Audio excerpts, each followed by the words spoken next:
ನಮ್ಮ ಗ್ರಾಮದ ಜೋಸಳ್ಳಿ ಗ್ರಾಮದ ಶಕ್ತಿಯ ದೇವತೆಯಾದ ದುರ್ಗಾದೇವಿಯ ಒಂದು ಮೂರ್ತಿಯೆಲ್ಲ ತುಂಬ ಅಚ್ಚುಕಟ್ಟಾಗಿ ತುಂಬ ಚೆನ್ನಾಗಿ ಮಾಡಿಕೊಟ್ಟಿದ್ದಾರೆ.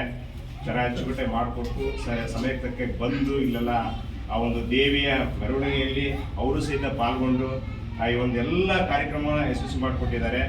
ಮುಖ್ಯವಾಗಿ ಈ ಒಂದು ಮೂರ್ತಿಯನ್ನು ತುಂಬ ಸುಂದರವಾಗಿ ಅಚ್ಚುಕಟ್ಟಾಗಿ ನಿರ್ಮಾಣ ಮಾಡಿಕೊಟ್ಟಿದ್ದಾರೆ. ಅವರಿಗೆ ನಮ್ಮ ದುರ್ಗಾದೇವಿ ಸೇವಾ ಸಮಿತಿ ವತಿಯಿಂದ ಮತ್ತು ನಮ್ಮೆಲ್ಲ ಜೋಸಳ್ಳಿ ಎಲ್ಲ ಭಕ್ತರ ವತಿಯಿಂದ ಅವರಿಗೆ ಜೋರ ಚಪ್ಪಾಳೆ ಹೊಡೆಯೋದ್ರ ಮುಖಾಂತರ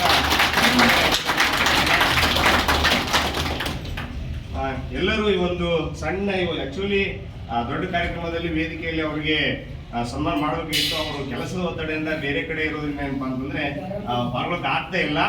ಈ ಒಂದು ಸಣ್ಣ ಕಿರು ಕಾರ್ಯಕ್ರಮದಲ್ಲಿ ತಾವೆಲ್ಲರೂ ಪಾಲ್ಗೊಂಡು ಈ ಒಂದು ಅವರ ಒಂದು ಸನ್ಮಾನ ಕಾರ್ಯಕ್ರಮಕ್ಕೆ ತಾವೆಲ್ಲರೂ ಸಾಕ್ಷಿಯಾಗಿದ್ದೀರಾ. ನಿಮಗೂ ಸಹಿತ ವಂದನೆಗಳು, ಅಭಿನಂದನೆಗಳು,